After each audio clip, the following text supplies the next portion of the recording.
Hello friends, welcome to movie meter. और आज के वीडियो में हम बात करेंगे no one gets out alive movie की। यह एक हॉरर थ्रिलर मूवी है। अगर आप ऐसी मूवी की एक्सप्लेनेशन देखना चाहते हैं तो इस चैनल को सब्सक्राइब करना ना भूलें और साथ में बेल आइकॉन पर प्रेस कीजिए, जिससे मेरी नेक्स्ट आने वाली सभी वीडियो की नोटिफिकेशन आपको मिल सके। चलिए अब no one gets out alive movie की स्टोरी पर फोकस करते हैं। मूवी की स्टार्टिंग होती है मैक्सिको से और कहानी है 1973 की। वहां पर एक आर्कियोलॉजिकल साइट थी जहां पर कुछ मजदूर खुदाई का काम कर रहे थे। उन्हें खुदाई के दौरान एक गुफा मिली थी। गुफा में हम ढेर सारी हड्डियां और कुछ कंकाल भी देख पाते हैं। शायद किसी चीज ने वहां पर सबको बेरहमी से मार डाला था। अब मजदूरों को उस गुफा में एक बड़ा बॉक्स भी मिलता है और वो सब मिलकर बॉक्स को गुफा से बाहर निकालते हैं। अब यहाँ से कहानी प्रेजेंट टाइम में शिफ्ट होती है। यह एक घर दिखाया गया है। घर में वॉल पर ढेर सारी अलग अलग बटरफ्लाईज सजावट के लिए लगाई गई थी। फिर हम एक लड़की को देखते हैं जो घर में बैठी हुई थी। वो टीवी पर न्यूज देख रही थी। अब उस लड़की को घर में कोई स्ट्रेंज आवाज सुनाई देती है। ऐसा लग रहा था कि जैसे घर में उसके अलावा भी कोई और था।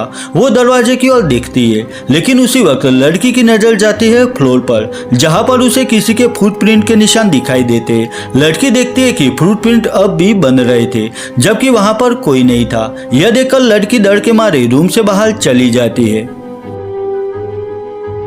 रूम से बाहर आकर लड़की देखती है कि उसके सामने एक स्ट्रेंज बॉक्स पड़ा हुआ था।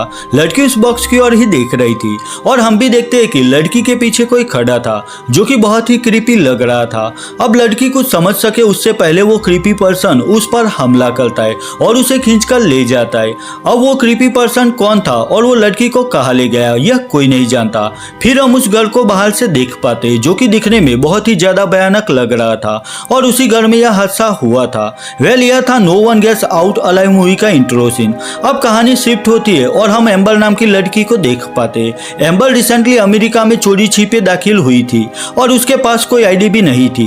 अब एम्बर को अभी के लिए एक जगह चाहिए थी जहां पर वो रह सके, पर आईडी ना होने की वजह से कोई भी होटल वाला एम्बर को कमरा नहीं दे रहा था। एम्बर के पास ज्यादा पैसे भी नहीं थे, तो जैसे तैसे कपड़े सिलने की फैक्ट्री में काम करने लगी थी और अभी तक उसे रहने के लिए कोई जगह नहीं मिली थी, इसीलिए एम्बर वरीड थी। अब फैक्ट्री में एक बोर्ड पर लगाए गए कुछ पोस्टर एम्बर देखती है। वहां एक पोस्टर में कम रेंट में रूम मिलेगा, वो भी लड़कियों के लिए, ऐसा लिखा था। इससे एम्बर खुश हो जाती है क्योंकि उसे रहने के लिए अब जगह मिल चुकी थी। वही उसी फैक्ट्री में काम करने वाली किंसी नाम की लड़की भी अब एम्बर की फ्रेंड बन चुकी थी। अब नेक्स्ट सीन में हम देखते हैं कि एम्बर उस पोस्टर वाले एड्रेस पर पहुंच गई थी। वहां पर उसे घर का मालिक मिलता है जिसका नाम रेड था और यह वही घर था जिसे हमने मूवी की स्टार्टिंग में देखा था। रेड एम्बर से कहता है कि तुम्हारे अलावा भी एक लड़की इस घर में रहती है। अब रेड एम्बर से 1 महीने का रेंट डिपॉजिट के तौर पर ले लेता है। वही रेड एम्बर को कुछ कंडीशन बताता है कि यहाँ पर रात के वक्त जल्दी आना पड़ेगा। वही ड्रिंकिंग या स्मोकिंग भी यहाँ पर अलाउ नहीं है। अब एम्बर ने सारी कंडीशंस एक्सेप्ट कर ली थी और वो अपने रूम में शिफ्ट भी हो चुकी थी। एम्बर अपने रूम में आराम कर रही थी, तभी उसे किसी के रोने की आवाज सुनाई देती है। अब एम्बर के रूम में एक जाली बनाई गई थी जो कि सीधा बेसमेंट की ओर जा रही थी और एम्बर को रात के वक्त उस जाली से बेसमेंट में लड़कियों के रोने की और चिल्लाने की आवाज सुनाई देती है। यह सब देखकर एम्बर अजीब फील कर रही थी। वो सोते वक्त भी इन सब चीजों के बारे में ही सोच रही थी। एम्बर की मॉम बीमार थी और उनके इलाज में काफी पैसे खर्च हो रहे थे, इसीलिए एम्बर यहाँ पर काम करने आई थी जिससे वो पैसे कमाकर जल्द से जल्द अपनी मॉम का इलाज करवा सके। एम्बर अपनी मॉम को मिस कर रही थी और वो सपने में भी अपनी मॉम को देखती थी और उनसे बातें भी किया करती थी। नेक्स्ट डे एम्बर उस दूसरी लड़की से मिलती है जो उस घर में रहती थी। उस लड़की का नाम फ्रेया था। फ्रेया एम्बर से ज्यादा बात नहीं करती थी। वो एम्बर से कहती है कि घर का ओनर रेड अच्छा आदमी नहीं है। बस इतना कहकर फ्रेया वहां से चली जाती है। फ्रेया का अजीब बिहेव देखकर एम्बर हैरान थी, फिर भी सारी बातें नजरअंदाज करके वो अपने काम पर चली जाती है। अब एम्बर ने वहां पर अपनी फ्रेंड किंसी से अपने आईडी के बारे में बात की थी, तो किंसी एम्बर से कहती है कि मुझे एक कॉन्टैक्ट मिला है जो कि $3000 में तुम्हें नया आईडी बना के देगा। यह सुनकर एम्बर किंसी से कहती है कि लेकिन कल तो तुमने कहा था कि मेरा आईडी सिर्फ $1000 में बन जाएगा। तो किंसी कहती है कि तुम अमेरिकन नहीं हो, इसीलिए आईडी बनाने में ज्यादा पैसे लगेंगे।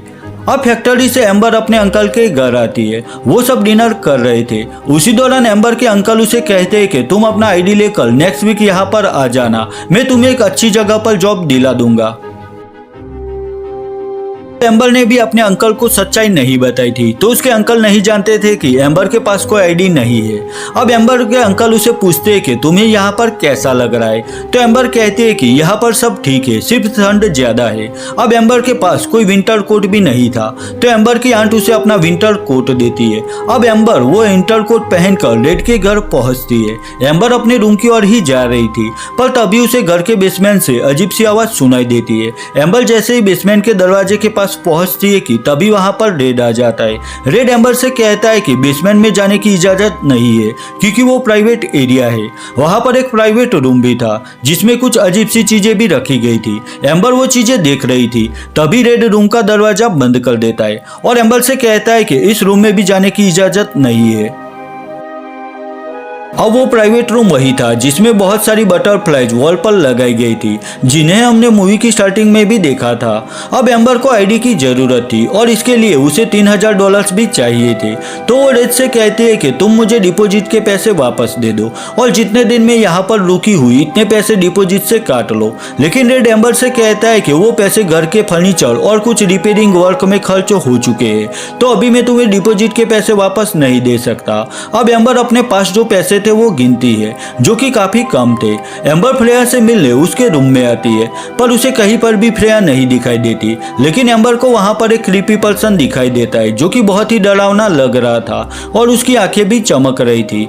उस क्रीपी पर्सन को देखकर एम्बर डर के मारे वहां से चली जाती है। एम्बर अपने रूम में आकर आराम कर रही थी, तभी वो सपने में अपनी मॉम को देखती है। वही एम्बर को सपने में एक बॉक्स भी दिखाई देता है, जिसमें से कोई बाहर आ रहा था। एम्बर को बॉक्स से हाथ बाहर आता हुआ दिखाई देता है। वेल यह वही बॉक्स था जिसे मूवी की स्टार्टिंग में हमने देखा था। नेक्स्ट डे एम्बर फैक्ट्री में अपने बॉस से मिलती है और कुछ एडवांस पैसे मांगती है, लेकिन बॉस एम्बर से कहता है कि तुम्हारा काम अच्छा नहीं है और तुम बहुत ही स्लो काम करती हो, और वैसे भी मैं तुम्हें अच्छे से नहीं जानता, तो मैं तुम्हें एडवांस पैसे नहीं दे सकता। बॉस एम्बर को सिलाई के काम से बॉक्स पैकिंग के काम पर भी लगा देता है। अब उसी रात एम्बर अपनी फ्रेंड किन्सी के साथ एक रेस्टोरेंट में आई थी। वहाँ किन्सी एम्बर से कहती है कि तुम्हारे पास जितने पैसे वो मुझे दे दो और आईडी के लिए जरूरी बाकी पैसे मैं ऐड कर दूंगी और तुम नई जॉब से पैसे कमा कर मुझे लौटा देना। यह सुनकर एम्बर खुश हो जाती है, क्योंकि उसकी सबसे बड़ी प्रॉब्लम का सॉल्यूशन हो गया था। एम्बर यहाँ पर अपने सारे पैसे किन्सी को दे देती है और किन्सी भी एम्बर से कहती है कि डोंट वरी, अब जल्द ही तुम्हारा आईडी बन जाएगी। अब रेड के घर पहुंचने में एम्बर को देर हो जाती है। वहां पहुंचकर एम्बर देखती है कि वहां पर एक आदमी था जो बेसमेंट के दरवाजे पर अपना सिर पटक रहा था। एम्बर उसे इग्नोर करके अपने रूम में चली जाती है। फिर एम्बर घर में रहने आई दो लड़कियों से मिलती है। दोनों लड़कियां फ्रेया से अच्छी थी और यहाँ एम्बर की दोनों लड़कियों से अच्छी दोस्ती हो जाती है।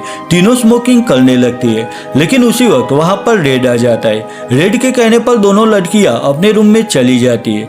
रेड एम्बर से भी कहता है कि स्मोकिंग घर में अलाउ नहीं है। अब एम्बर रेड से पूछती है कि बेसमेंट के बाहर एक आदमी खड़ा था, वो कौन था? तो रेड कहता है कि वो मेरा भाई था, उसका नाम बेकर है और वो थोड़ा पागल है।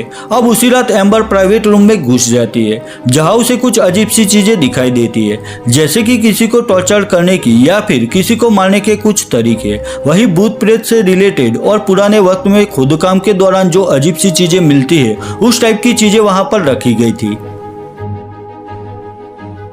एम्बर फैक्ट्री आकर किन्सी को कॉल करता है, पर किन्सी का कॉल वॉइसमेल पर चला जाता है। तब एम्बर अपने बॉस से किन्सी के बारे में पूछती है, तो बॉस कहता है कि किन्सी ने काम छोड़ दिया है और आज सुबह ही उसने बॉस को कॉल करके यह बताया था। दैट मीन्स किन्सी ने एम्बर को बेवकूफ बनाया था और उसके सारे पैसे लेकर वो यहाँ से चली गई थी। अब एम्बर वापस अपने रूम में आकर शावर ले रही थी, तब उसे फिर से लड़कियों के चिल्लाने की और रोने की आवाज सुनाई देती है। एम्बर भी नहीं समझ पा रही थी कि आखिर यहाँ पर क्या हो रहा था। एम्बर रेड से भी पूछते है कि फ्रेया कहाँ पर है, तो रेड कहता है कि फ्रेया 2 दिन पहले यहाँ से चली गई। अब एम्बर अपने रूम में आती है, जहाँ उसे अजीब फील होने लगता है। वो महसूस करती है कि वो रूम में अकेली नहीं है। एम्बर को वहाँ पर एक लड़की भी दिखाई देती है, जो कि मदद के लिए चिल्ला रही थी और रो रही थी। वही एम्बर के पीछे भी वो क्रीपी पर्सन खड़ा था, जो कि बहुत ही डरावना लग रहा था। अब यहाँ पर एम्बर के सामने ही कोई उस लड़की को खींचकर वहाँ से ले जाता है।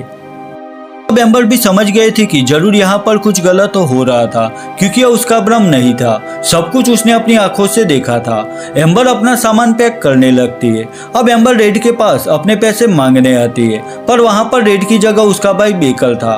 बेकर एम्बर से कहता है कि रेड किसी काम से बाहर गया है, तो एम्बर वहाँ से अपना सारा सामान लेकर चली जाती है। एम्बर दूसरी किसी होटल में भी रुकना चाहती थी, पर उसके पास पैसे नहीं थे। अब वो एक रेस्टोरेंट में आकर रेड को कॉल करती है और कहती है कि मुझे पैसों की जरूरत है, तो प्लीज मेरे पैसे वापस दे दो। कुछ देर बाद रेड रेस्टोरेंट में आकर एम्बर को कुछ पैसे देता है। वो एम्बर से कहता है कि बाकी पैसे मैं तुम्हें मेरे घर पहुंचने पर दूंगा। एम्बर भी बाकी पैसों के लिए रेड के साथ चली जाती है और रेड एम्बर को वापस अपने घर लेकर आता है। रेड एम्बर से कहता है कि बाकी पैसे तुम्हारे रूम में है, तो एम्बर पैसे लेने अपने रूम में आती है। रेड भी वहां आकर एम्बर को जबरदस्ती दारू पिलाने की कोशिश करता है, लेकिन एम्बर मना कर देती है। तब रेड का भाई बेकर वहां आकर एम्बर को शराब पिलाता है और उसे मारने लगता है। सब देखकर एम्बर बहुत डर गई थी। वो समझ नहीं पा रही थी कि रेड और बेकर उससे क्या चाहते। अब रेड और बेकर वहां से चले जाते, तभी वहां पर वो दोनों लड़कियां आती है। वो तीनों तय करती है कि वो सब एक साथ रहेंगे। दोनों लड़कियां एम्बर से कहती है कि हमने सपने में एक अजीब सा बॉक्स देखा था, तो एम्बर भी कहती है कि मैंने भी सपने में एक बॉक्स देखा था और उस बॉक्स से कोई बाहर आ रहा था। डेथ मीन्स मूवी की स्टार्टिंग में जो लड़की गायब हुई थी वो उस बॉक्स की वजह से गायब हुई थी। अब उस घर के बाहर एम्बर के अंकल आते हैं। वो रेड से एम्बर के बारे में पूछते हैं, तो रेड कहता है कि यहाँ पर कोई एम्बर नाम की लड़की नहीं रहती। तो एम्बर के अंकल कहते हैं कि उसने मुझे यही का एड्रेस दिया था और वो यहीं पर रहती थी। अब अंकल घर में एम्बर का कोट देख लेते जो उन्होंने एम्बर को दिया था, तो वो रेड को धक्का मारकर घर में घुस जाते। वो एम्बर के रूम के पास आकर दरवाजा खोलने की कोशिश करते, पर वहां बेकर आकर किसी चीज से अंकल पर हमला करता है और बैक टू बैक वार करके वो अंकल को मार देता है। अब रेड और बेकर तीनों लड़कियों के एक रूम में लेकर आते।